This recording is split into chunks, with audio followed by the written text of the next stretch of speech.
Good morning, students. Good morning, sir. Minus वाला को टिक कर दे और साइड में लगा दो। साइड बस छोड़ दे।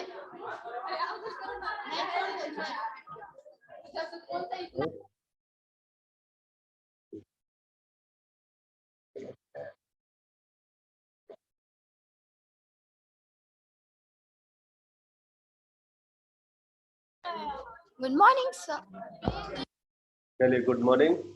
तो हम लोगों ने पिछले टर्म पे सारे मॉडल क्वेश्चन आंसर कर लिए थे।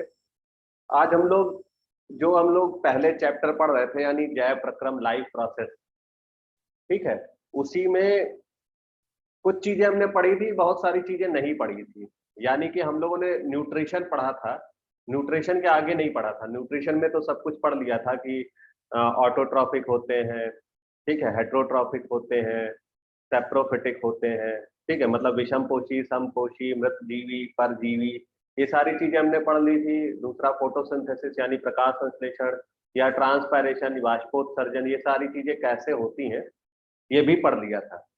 अब हम लोग पढ़ेंगे कि जो न्यूट्रिशन के बाद अगली प्रोसेस होती है यानी रेस्पायरेशन, ठीक है, उसको पढ़ेंगे। रेस्पायरेशन यानी कि श्वसन, आपने पढ़ भी रखा होगा, फिर भी हम लोग इसको अच्छे से समझ लेंगे। जहां पे कोई भी डाउट होगा वहां पर आप हमसे पूछ लीजिएगा या रोक दीजिएगा, हम उसको एक बार डिटेल कर लेंगे। तो समझते हैं कि श्वसन क्यों जरूरी है या श्वसन में क्या होता है। अच्छा, कोई बताएगा श्वसन क्यों जरूरी है? कोई भी, एनीवन? कुछ गलत सही जो भी पता हो आपको कि श्वसन की प्रक्रिया जीवों में क्यों होती है।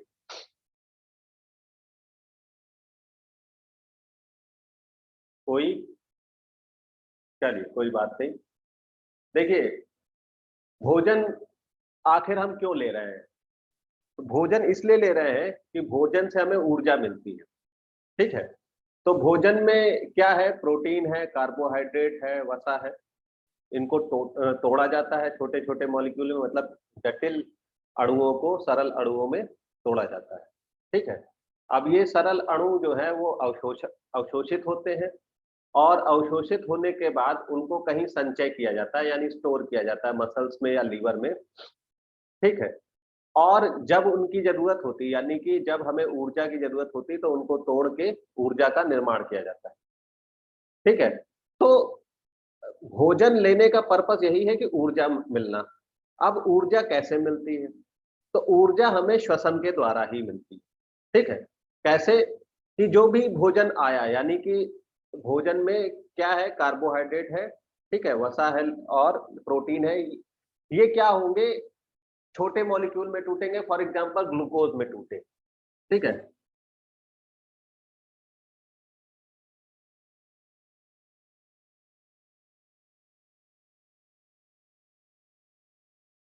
अब ये ग्लूकोज में टूटे तो ग्लूकोज आगे फर्दर कई पार्ट में टूटता है, ठीक है।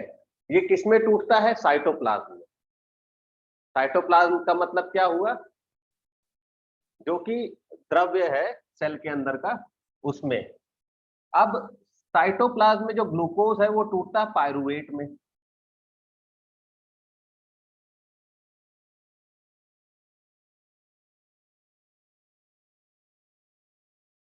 ठीक है। तो ग्लूकोज पायरुवेट में टूटेगा।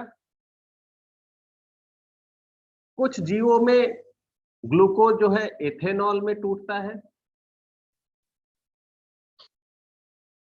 और कार्बन डाइऑक्साइड में।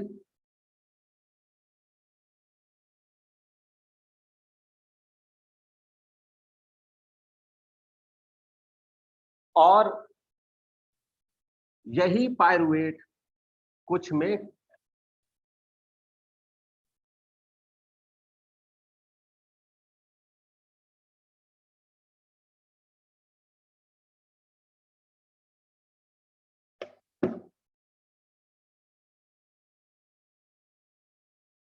आगे चल के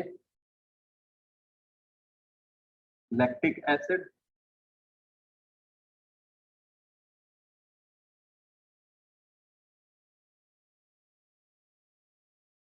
और CO2 का फॉर्मेशन करता है। तो हो क्या रहा है कि ग्लूकोज से एथेनॉल बन रहा है, ग्लूकोज से पायरुवेट बन रहा है, ग्लूकोज से पायरुवेट और लैक्टिक एसिड बन रहा है। ठीक है, या आप सीधे इसको ग्लूकोज से डायरेक्ट लैक्टिक एसिड और CO2। तो ग्लूकोज क्या है? ग्लूकोज पायरुवेट में कन्वर्ट हो रहा है, कहां पर? साइटोप्लाज्म में।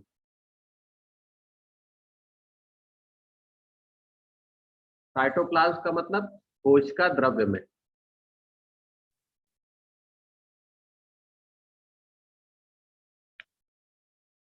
ग्लूकोज एथेनॉल और CO2 में कन्वर्ट हो रहा है, किसमें? ईस्ट में, यानी बैक्टीरिया में, ईस्ट या बैक्टीरिया में।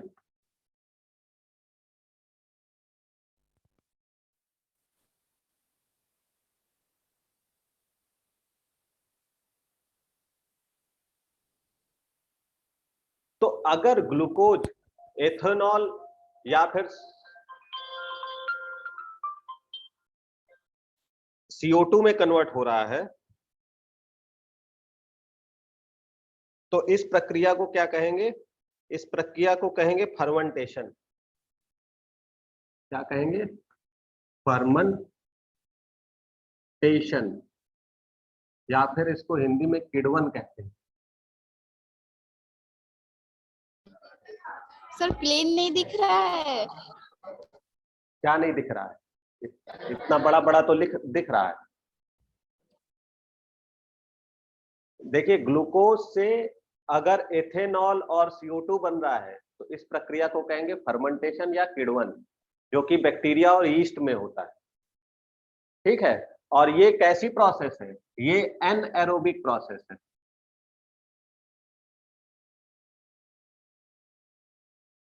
यानी कि अवायवीय।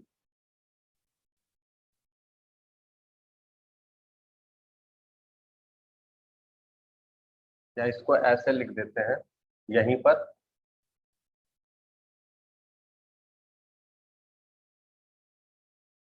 अवायवीय।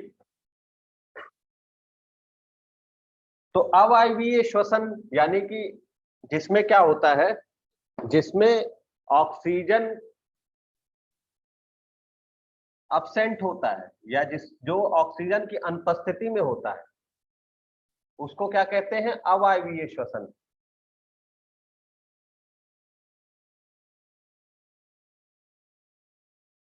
तो अवायवीय प्रोसेस में जिसमें ग्लूकोज एथेनॉल और CO2 में टूट रहा है, उस प्रक्रिया को किण्वन या फिर फर्मेंटेशन कहते हैं, जिसमें ऑक्सीजन की अनुपस्थिति होती है। ठीक है, तो ये होता किसमें है? यीस्ट और बैक्टीरिया में। जैसे आप अगर ध्यान दिए हो तो विनेगर सबने खाया होगा। ठीक है, विनेगर का इस्तेमाल किसमें होता है? विनेगर का मतलब एसिटिक एसिड। ठीक, तो विनेगर जो है वो उसका इस्तेमाल कैसे होता है? वो उसका इस्तेमाल आप देखिए अचार में होता है। ठीक है, और बहुत सारी चाइनीज डिशेज में होता है विनेगर का इस्तेमाल, जैसे कि मंचूरियन हो गया, चाउमीन हो गया, इन सब में विनेगर का व्हाइट विनेगर होता है, ब्लैक विनेगर होता है, दो अलग अलग टाइप के विनेगर। तो विनेगर बन किससे रहा है? विनेगर बनता है इससे, जो शुगर होता है, शुगर का मतलब जो शुगर केन है, गन्ना है, तो गन्ने का रस निकाल लिया, गन्ने के रस को धूप में रख दिया, ठीक है, बंद करके। उसके बाद उसमें क्या होता है? फर्मेंटेशन होता है। तो वो जैसे ये लैक्टिक एसिड बन रहा है, वैसे उसमें एथेनॉल से फिर आगे चल के एसिटिक एसिड बनता है। उसी तरीके से और भी बहुत प्रक्रिया है, जैसे कि जो बियर है, ठीक है, वाइन है, ये जो बेवरेज होते हैं, यानी कि जो अल्कोहल होता है, उस वो भी किससे बन रहा है? इन्हीं बैक्टीरिया का कल्टीवेशन करके। बैक्टीरिया का कल्टीवेशन किस में हो रहा है? जैसे बियर है, तो बार्ले जो होता है उसको सड़ा के, ठीक है, उसमें बैक्टीरिया की ग्रोथ करके उसमें एथेनॉल जो है बनता है।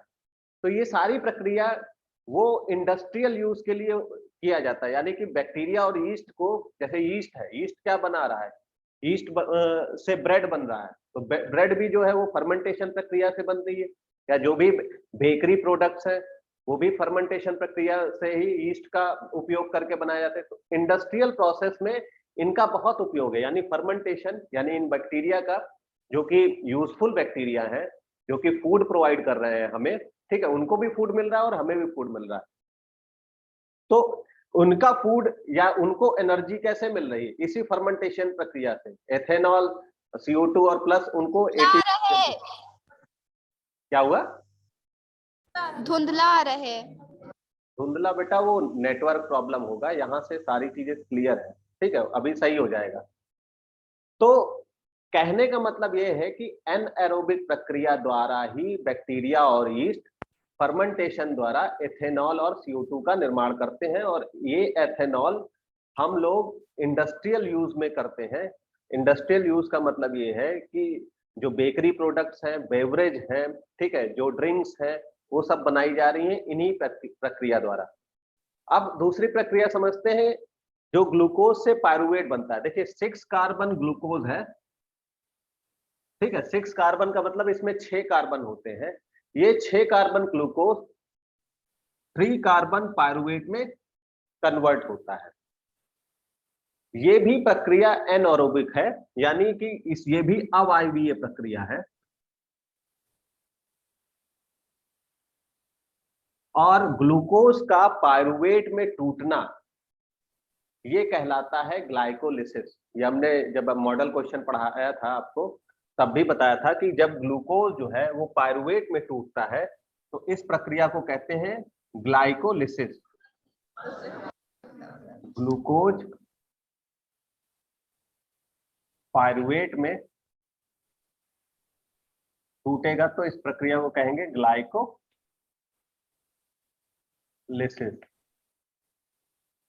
हिंदी में भी इसको ग्लाइकोलिसिस ही कहते हैं,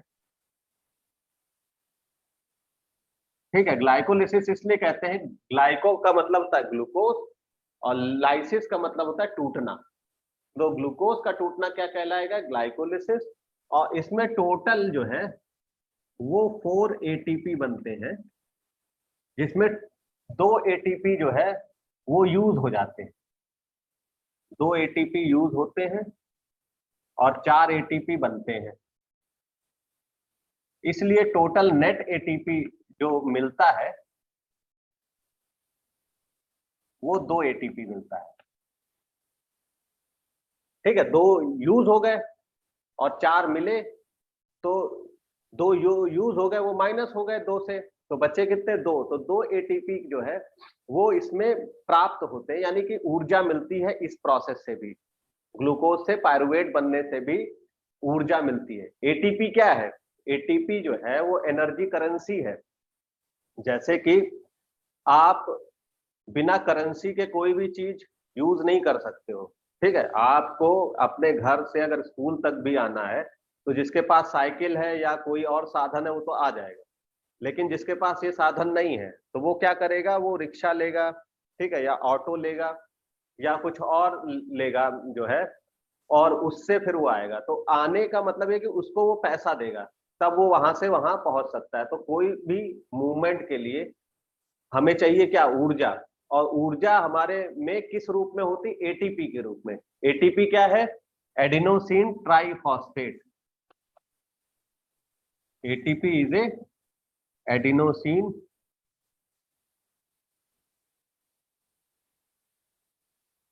ट्राइफॉस्फेट।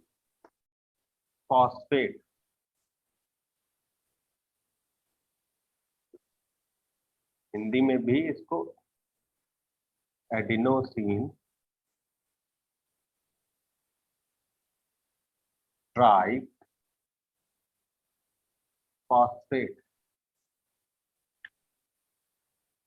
तो ATP क्या है, ये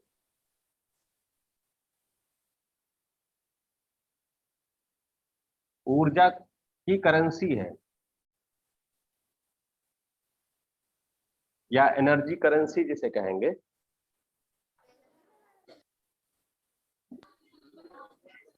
अब देखिए एनर्जी करेंसी कैसे हो गई या कैसे ये ऊर्जा देती है। तो एटीपी में 3 फॉस्फेट होते हैं। एटीपी में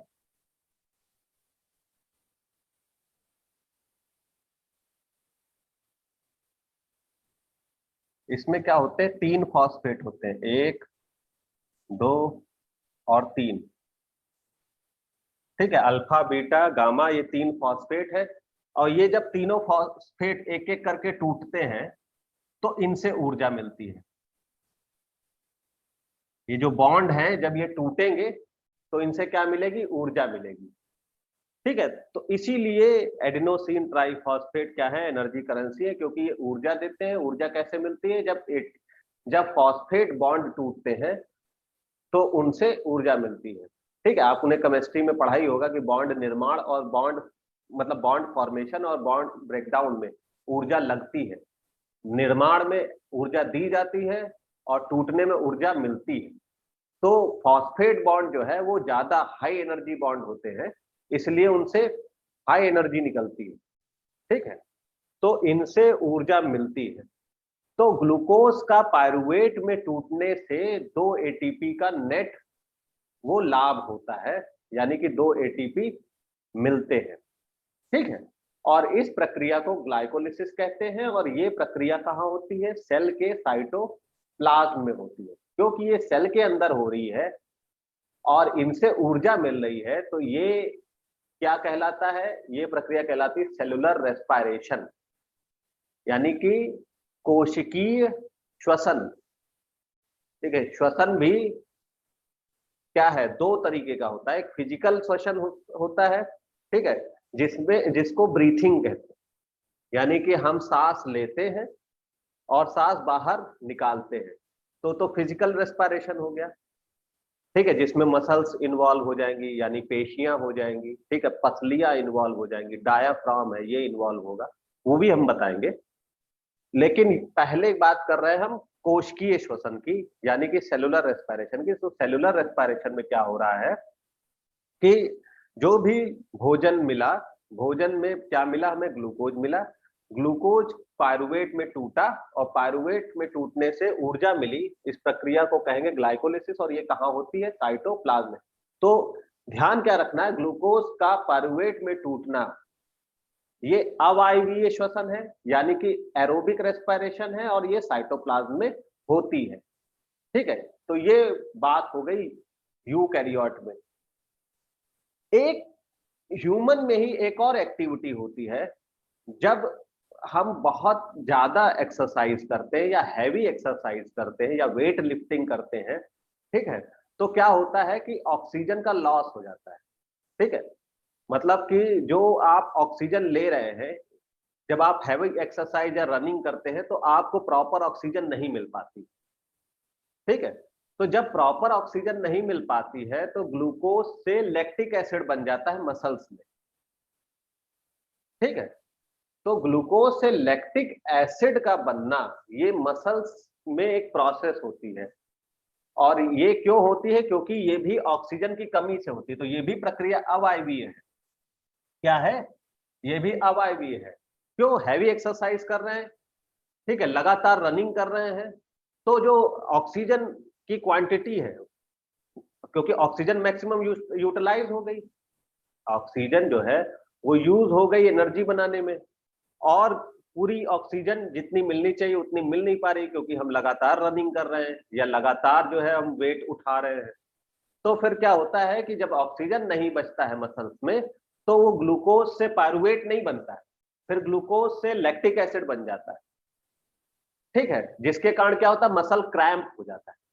मसल क्रैम्प का मतलब ये है कि फिर जो है वहां की मसल्स काम करना बंद कर देती है थोड़ी देर के लिए, और जब वापस से ऑक्सीजन बनता है तो लैक्टिक एसिड वापस से टूट के पायरुवेट में कन्वर्ट हो जाता है। तो ग्लूकोज से लैक्टिक एसिड बनना ये कहां पर होगा, ये होगा मसल्स में, यानी पेशियों में।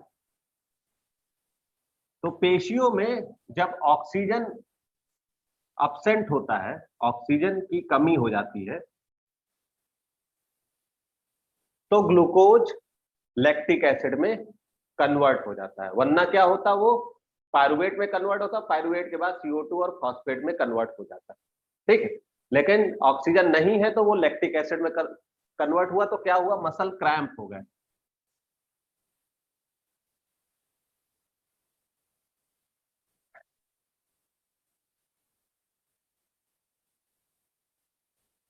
तो ये जो जितनी प्रक्रिया बताई वो अलग अलग जगह पे अलग अलग जीवों में हो रही है। ये ह्यूमन में हो रही है, ये ह्यूमन के मसल्स में हो रही है, ये ह्यूमन के साइटोप्लाज्म में हो रही है, ये बैक्टीरिया और यीस्ट में हो रही है। इस प्रक्रिया को फर्मेंटेशन कहेंगे, ठीक है। ये चीजें समझने वाली हैं। और ये प्रक्रिया क्या है, ये है सेलुलर रेस्पिरेशन। रेस्पिरेशन की भी दो प्रक्रियाएं हैं, सेलुलर, ठीक है, और फिजिकल। और सेलुलर के भी दो पार्ट हैं। इसको उतार लिए हो तो हम आगे बताएं इसको।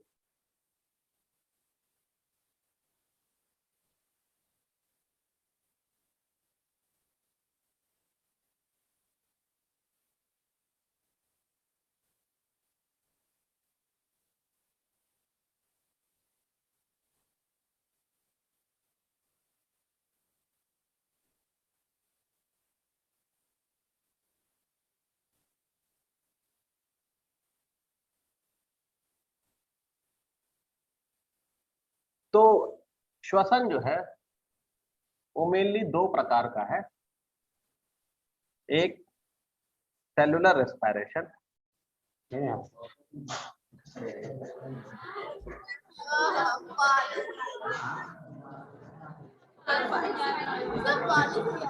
जिसको कोशिकीय श्वसन कहते हैं,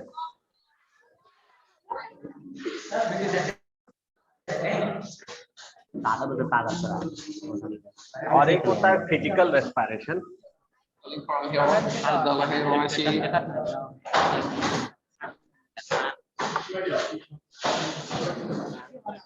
ये भी तू कैमरा कौन है करना, कैमरा इसको कौन है ब्रीथिंग भी कहते हैं। कैमरा कौन है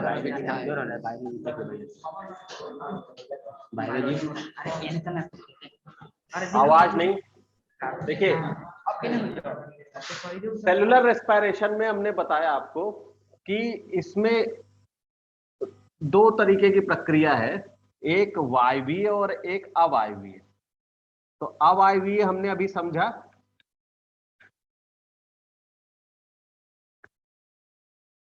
यानी कि एनएरोबिक रेस्पिरेशन।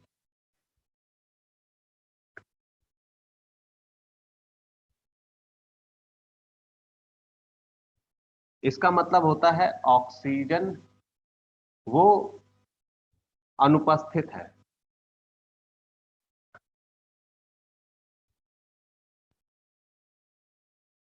तो ऑक्सीजन अब्सेंट हो और सेलुलर रेस्पिरेशन हो रहा हो, यानी कि ऊर्जा मिल रही हो, तो उस प्रक्रिया को कहेंगे एनएरोबिक रेस्पिरेशन। इसमें हमने बताया था आपको कौन कौन सी प्रक्रिया हो रही, ग्लाइकोलिसिस हो रही,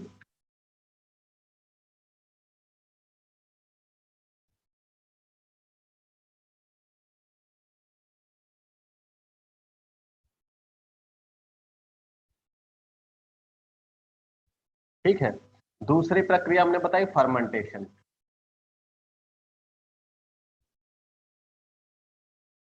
यानी किण्वन। और तीसरी प्रक्रिया होती है जिसमें लैक्टिक एसिड फॉर्मेशन होता है, जो कि मसल्स में हो रहा है, पेशियों में। ये सर प्रक्रिया, साफ साफ नहीं दिख रहा है सर। ये प्रक्रिया होगी साइटोप्लाज्म में, यानी कोशिका द्रव्य में। Sir hello, good morning sir. Good morning. साफ साफ नहीं दिख रहा है। वो नेटवर्क प्रॉब्लम होगी, अभी दिखेगा साफ साफ, नेटवर्क सही हो जाएगा तो दिखेगा। फर्मेंटेशन ये बैक्टीरिया और यीस्ट में होती है।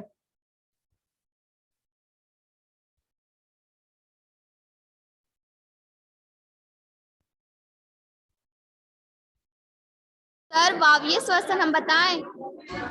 अभी हम पूछेंगे तब बताइएगा।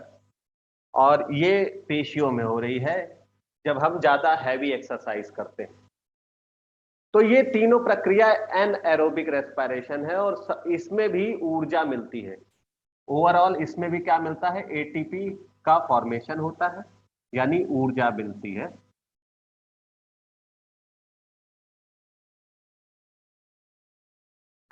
ठीक है, दूसरी प्रक्रिया है वायवीय श्वसन।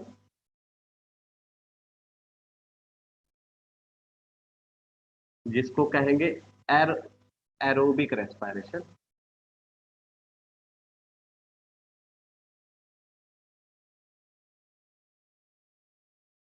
चलो बताओ वायवीय श्वसन के बारे में।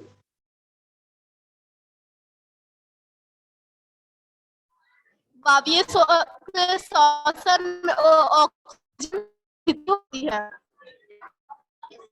ऑक्सीजन की उपस्थिति होती है। हाँ।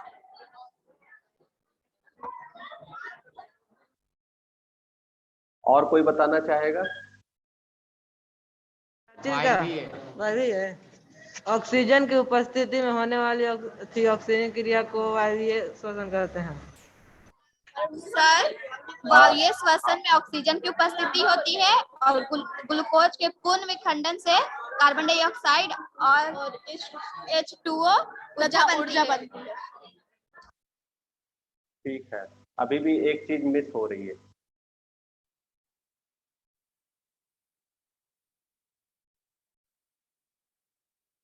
चलिए ठीक है, देखिए एक चीज और, हाँ, कोशिका माइक्रो होती है।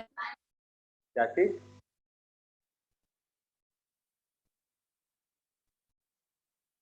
चलो ठीक है, देखिए वायवीय श्वसन यानी एरोबिक रेस्पिरेशन, ये ऑक्सीजन की उपस्थिति में होगी।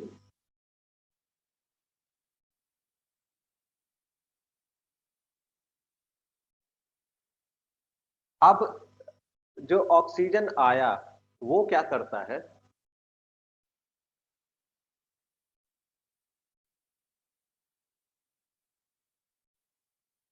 वो जो ग्लूकोज से पायरुवेट बना था, ग्लूकोज से बना पायरुवेट, अब ये पायरुवेट पहुंचेगा माइटोकॉन्ड्रिया में और माइटोकॉन्ड्रिया में ये CO2 और वाटर में टूट जाएगा। तो ग्लूकोज से पायरुवेट ये तो साइटोप्लाज्म में हो रहा है, लेकिन पायरुवेट से जो CO2 और वाटर बन रहा है, ये हो रही है प्रक्रिया माइटोकॉन्ड्रिया।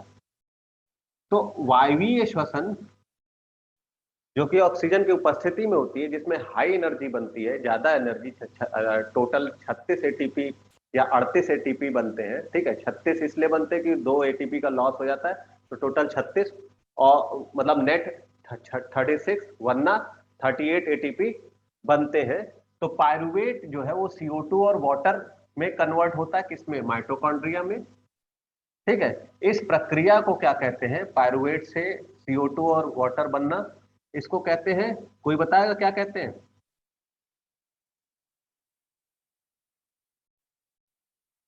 इसको कहते हैं स्क्रैप साइकिल। जैसे ग्लूकोज से पायरुवेट का टूटना, ये तो ग्लाइकोलिसिस कहलाता है। Glucose 6 carbon glucose 3 carbon pyruvate में टूटा, फिर 3 कार्बन पायरुवेट CO2 और वाटर में टूटा। तो ये क्रैब साइकिल कहलाती है, क्योंकि इसको क्रैब एक साइंटिस्ट थे, उन्होंने ढूंढा था। इसके अलावा इसको सिट्रिक एसिड साइकिल भी कहते हैं।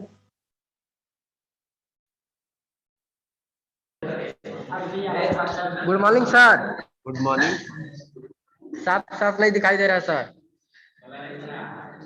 दिखेगा, हिलो डिलो नहीं। ठीक है, Krebs cycle, citric acid cycle, और इसके अलावा इसको एक और नाम दिया जाता है, ट्राई कार्बोक्सिलिक एसिड साइकिल।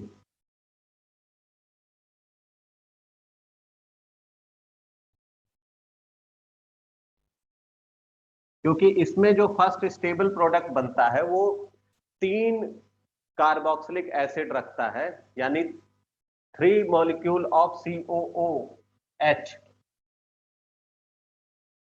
ठीक है, ये क्या है? Carboxylic acid. इसीलिए इसको कार्बोक्सिलिक एसिड साइकिल भी कहते हैं, ट्राई कार्बोक्सिलिक एसिड। इसको डिस्कवर क्रैब्स ने किया था, इसलिए क्रैब साइकिल भी कहते हैं। इसमें स्टेबल प्रोडक्ट सिट्रिक एसिड बनता है, इसलिए सिट्रिक एसिड साइकिल भी कहते हैं। तो कुल मिला के पायरुवेट से CO2 और वाटर का बनना ये माइटोकॉन्ड्रिया में होता है, और इस प्रक्रिया को ये तीनों साइकिल कहते हैं। ठीक है, क्योंकि साइक्लिक होती है तो इसलिए साइकिल कहते हैं। इसके अलावा और क्या हो रहा है?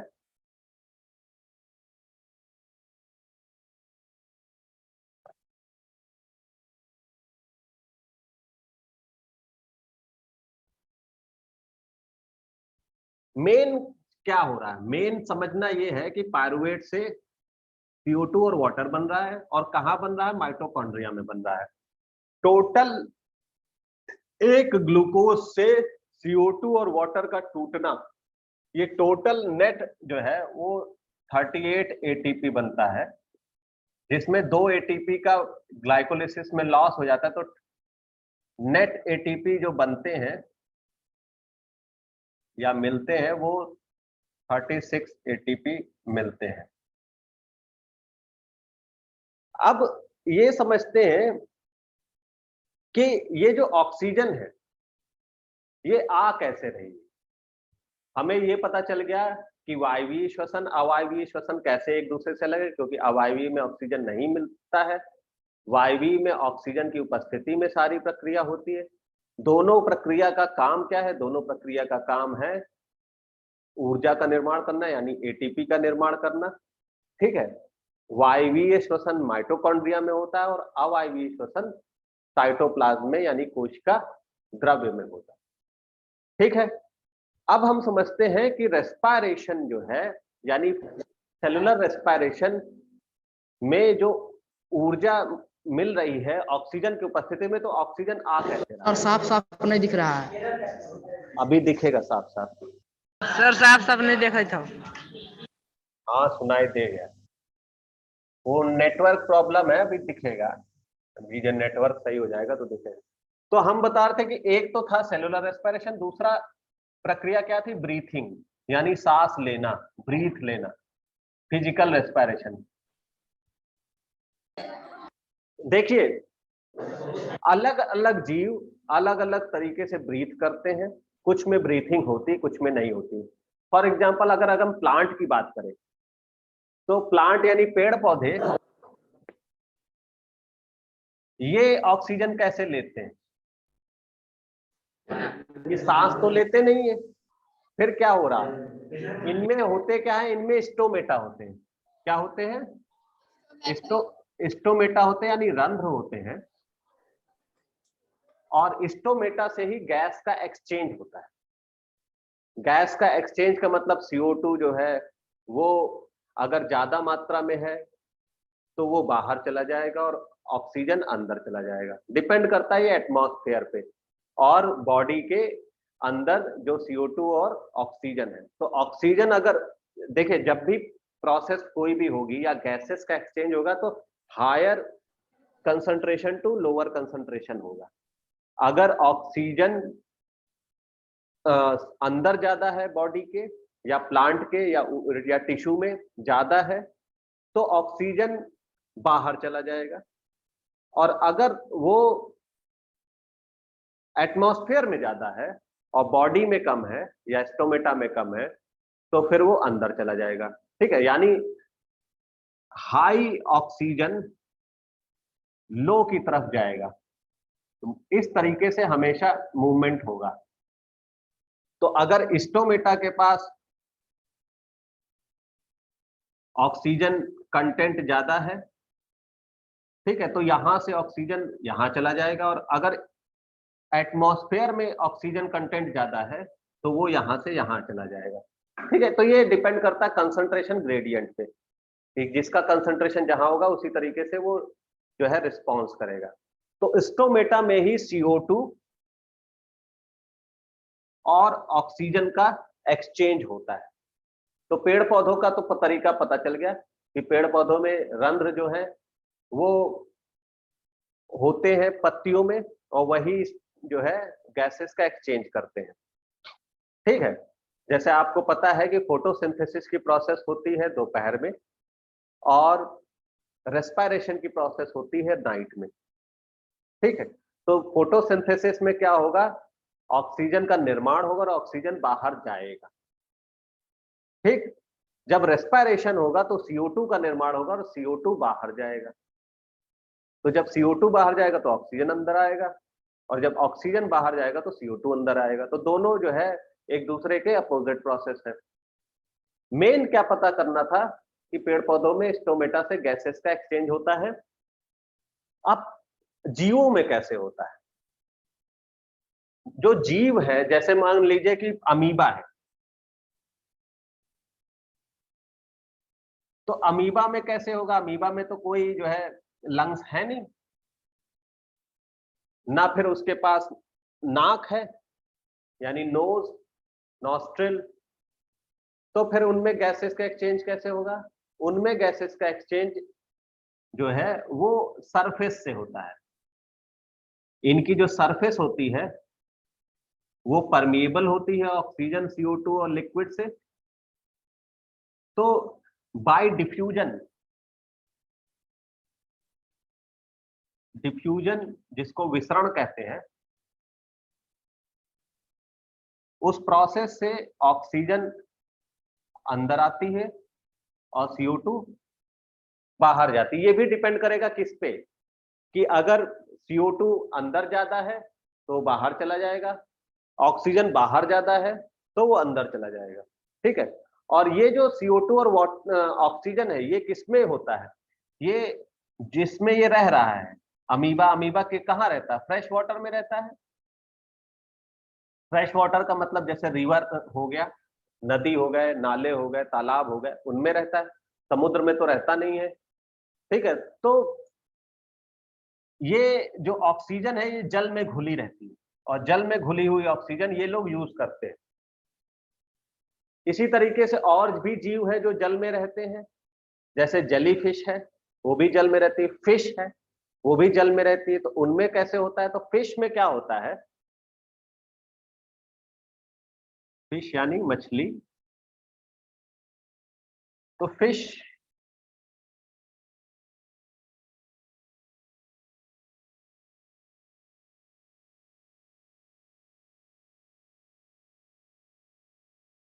तो फिश में क्या होता है कि फिश में यहां पर गिल्स होती हैं,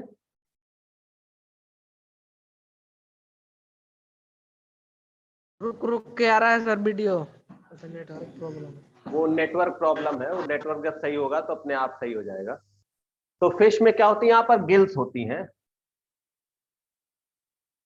और ये क्या करते हैं, ये वाटर में रहते हैं और वाटर को माउथ के द्वारा यानी मुख के द्वारा लेते रहते हैं अंदर। और जब जो जो वाटर इनकी बॉडी में आता है वो, उसमें क्या होता है, CO2 और ऑक्सीजन दोनों होता है। ठीक है, क्योंकि जल में ऑक्सीजन और CO2 दोनों घुले हुए हैं। तो जिसकी जरूरत होती है वो तो यूज हो जाता है, और जिसकी जरूरत नहीं होती है वो यहाँ जो है वापस यहाँ पर इनका जो है एनस, ठीक है, जिसके थ्रू ये एक्सक्रीटरी मटेरियल बाहर निकाल देते हैं। उसके अलावा जो गिल्स होते हैं, गिल्स अगर CO2 बॉडी के अंदर ज्यादा है तो वो बाहर कर देती है, और अगर ऑक्सीजन बाहर ज्यादा है तो ऑक्सीजन को बाहर कर देगी। तो CO2 और ऑक्सीजन इसका एक्सचेंज किससे होता है? गिल्स के द्वारा होता है। ठीक है, तो सब में अलग अलग तरीके की प्रोसेस है।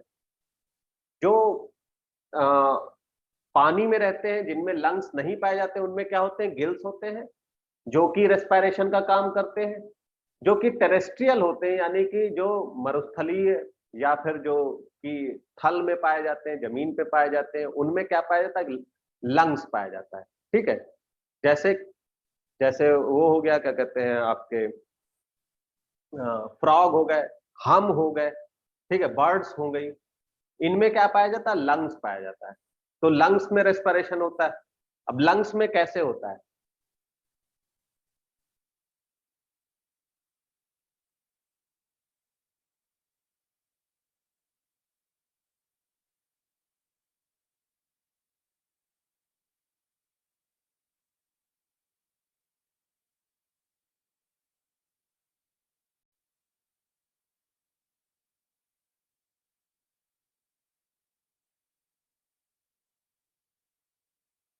तो ये नॉस्ट्रिल हो गया, यानी नासिका, जहां से एयर जो है यानी वायु ये जाएगी, फिर ये पहुंचेगी ट्रैकिया में,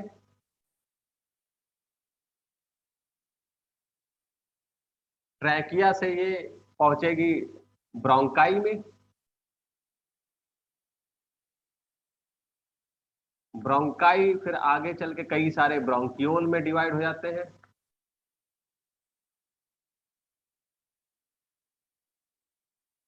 और इनमें फिर यहां पर अंगूर के दाने जैसे कूपिकाएं होती हैं। ठीक है, इनको वायु कूपिकाएं भी कहते हैं।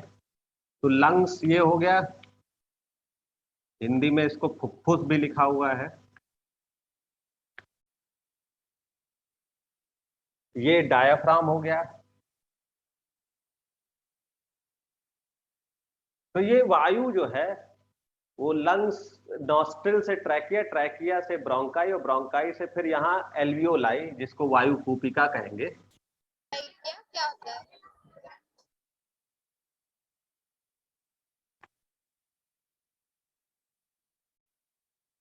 इसमें आता है।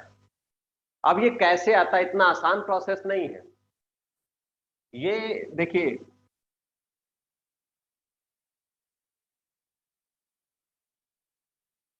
ये मेरु रज्जु है या वर्टिब्रल कॉलम है, यहां पर पसलियां होती हैं। ठीक है, इन पसलियों के बीच में मसल्स होती हैं।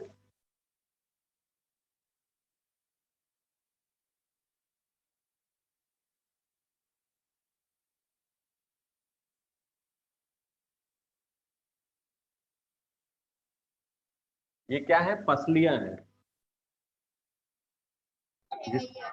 जिसको रिब्स कहते हैं। ये है स्टर्नम, जहां पर ये पसलियां सारी जुड़ती हैं। ठीक है, और ये है मसल्स यानी पेशियां। यहां पर होता है नीचे डायाफ्राम, ये है डायाफ्राम। देखिए, जब हम सांस लेते हैं तो ये पसलियां क्या करती हैं? कॉन्ट्रैक्ट करती हैं। ठीक है, कॉन्ट्रैक्ट का मतलब संकुचित होती। तो जब ये कॉन्ट्रैक्ट करेंगी तो फिर ये ऊपर की तरफ मूव करता है। जो रिब्स होती हैं यानी पसलियां, ये आगे की तरफ भागती हैं। Yes sir. ठीक है, और जो डायाफ्राम है वो नीचे की तरफ जाता है। ठीक है, अब जब डायाफ्राम नीचे गया, पसलियां ऊपर गई, तो जो अंदर फुफ्फुस होता है यानी लंग्स जो होता है, उसके अंदर का स्पेस बढ़ जाता है, यानी उसका साइज जो है वो बढ़ जाता है। ठीक है, यानी कि डायाफ्राम नीचे मूव किया, बिलो,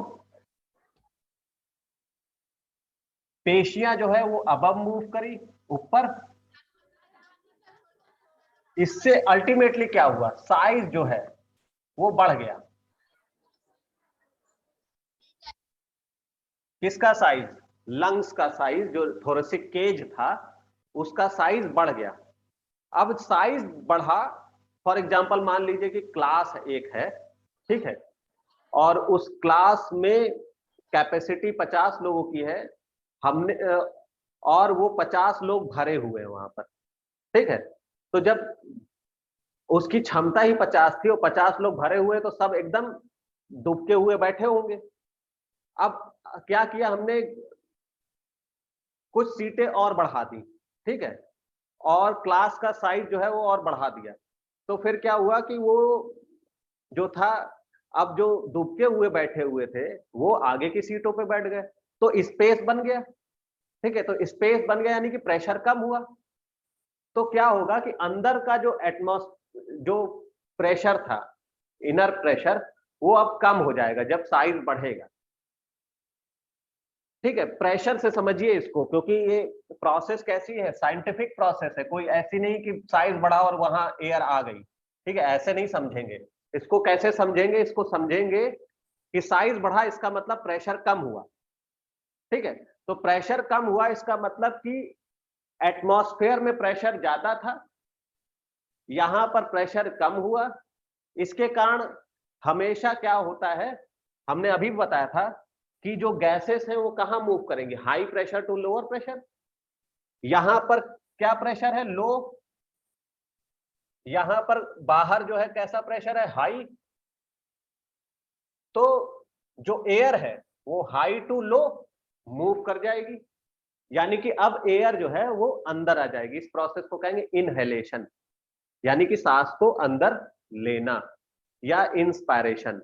वो किसके कारण हो रही है, पसलियों के बढ़ने, ठीक है, डायाफ्राम के नीचे जाने, ठीक है, मसल्स के कॉन्ट्रैक्ट होने, और थोरेसिक केज यानी कि फुफ्फुस का साइज बढ़ने के कारण।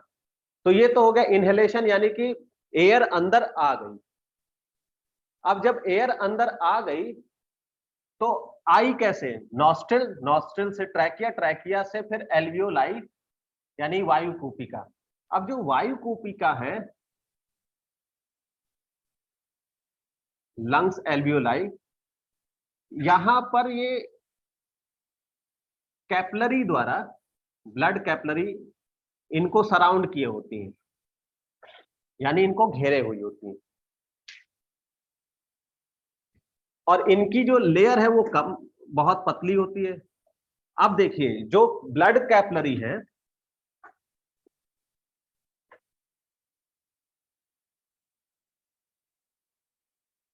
इसमें जो CO2 होता है और ऑक्सीजन, उसका कंसंट्रेशन अलग अलग होता है, और इसके अंदर जो CO2 और वाटर है उसका कंसंट्रेशन अलग अलग होगा, ठीक है। आपको पता है कि एटमॉस्फेयर में ऑक्सीजन कंपेयर टू CO2 ज्यादा है, ठीक है। तो यहां पर जो O2 होगा वो अबाउट 104 mmHg होता है, जो लंग्स एल्वियोलाई में आया यानी वायु कूपिका में। और जो ऑक्सीजन अंदर है ये करीब 45 mmHg होता है। इसी तरीके से जो CO2 है वो यहां पर 49 mmHg होगा, जबकि यहां पर करीब 40 mmHg होता है। अब देखिए जो वायु कूपिका है, यानी कि जिसमें हमने एयर ली, उसमें O2 का कंसंट्रेशन हाई है, O2 क्या है, ज्यादा है। जो कैपलरी है जहां पर ऑक्सीजन यूज हो चुका है वहां पर O2 का कंसंट्रेशन कम है, क्योंकि हमने मैक्सिमम ऑक्सीजन यूज कर लिया था किसमें, क्रैब साइकिल में, माइटोकॉन्ड्रिया के अंदर, और ऊर्जा बना ली थी, तो कम ही ऑक्सीजन बचा। तो हमेशा हमने फिर से बताया वही कि गैसेस कैसे जाएंगी, हाई टू लो। तो हाई कहां है, हाई है वायु कूपिका में। तो वायु कूपिका से वो ब्लड कैपलरी में चली जाती है, और यहां पर ब्लड कैपलरी में CO2 ज्यादा है कंपेयर टू वायु कूपिका के, वो यहां पर हाई है। तो हाई से लो यानी कि यहां पर वायु कूपिका में चली जाएगी। तो हुआ क्या, अल्टीमेटली हो क्या रहा है, हुआ ये कि वायु कूपिका में से जो ऑक्सीजन था वो चला गया ब्लड कैपलरी में,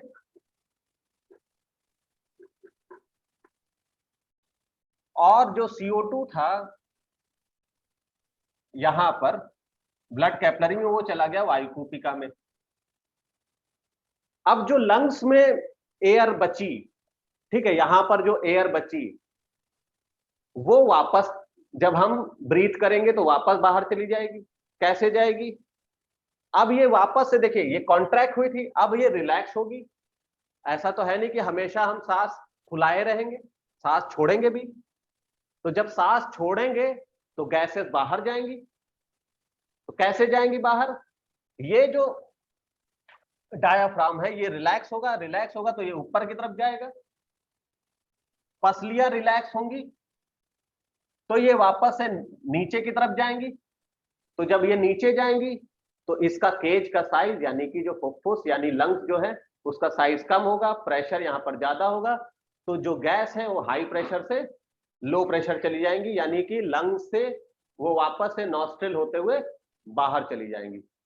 तो जो CO2 था जो कि वायु कूपिका में था, अब जब ये एक्सहेलेशन हुआ यानी कि बाहर चला गया तो फिर ये गैसेस बाहर चली गई। तो सिंपल प्रोसेस थी इनहेलेशन एक्सहेलेशन, जो कि ब्रीथिंग कहलाती है, जिसमें इस्तेमाल होता है डायाफ्राम, पेशियां और पसलियां। ठीक है, पसलियां जब कॉन्ट्रैक्ट होंगी, मतलब मसल्स कॉन्ट्रैक्ट होंगी और पसलियां ऊपर की तरफ जाएंगी तो वायु अंदर आएगी। वायु अंदर आने पे वायु का कूपिकाओं द्वारा ऑक्सीजन को ले लिया जाएगा। ठीक है, और फिर वापस से जब रिलैक्स होगा, ठीक है, तो डायाफ्राम अपनी वापस से स्थिति में आएगा। जो पसलियां होंगी वो रिलैक्स हो जाएंगी, मसल्स रिलैक्स होंगी, पसलियां अपने वापस से सेम स्टेज पे आ जाएंगी और वो जो प्रेशर है वापस से क्रिएट हो जाएगा और जो एयर है वो बाहर चली जाएगी CO2 के साथ। तो इस तरीके से हम ऑक्सीजन लेते हैं और CO2 को छोड़ते हैं। और गैस का एक्सचेंज कहां हो रहा है? वायु कूपिका में। ठीक है, क्वेश्चन यहीं पर बनता है कि गैस का एक्सचेंज कहां होता है? वो होता है वायु कूपिका में। क्वेश्चन क्या बनता है कि वायवीय श्वसन कहां होता है? माइटोकॉन्ड्रिया में। क्वेश्चन क्या बनता है? अवायवीय श्वसन कहां होता है? वो साइटोप्लाज्म में। ठीक है, तो रेस्पिरेशन की प्रोसेस इसी तरीके से जीवों में अलग अलग और पौधों में होती है। तो अगले टर्न पे हम लोग इसके आगे यानी कि विसरण पढ़ेंगे, यानी सर्कुलेशन पढ़ेंगे। रेस्पिरेशन आपका कंप्लीट हो गया। कोई डाउट होगा तो अगले टर्न पे हम लोग इसको देख लेंगे। ठीक है, चलिए, thank you so much. Thank you sir. Sir thank you sir.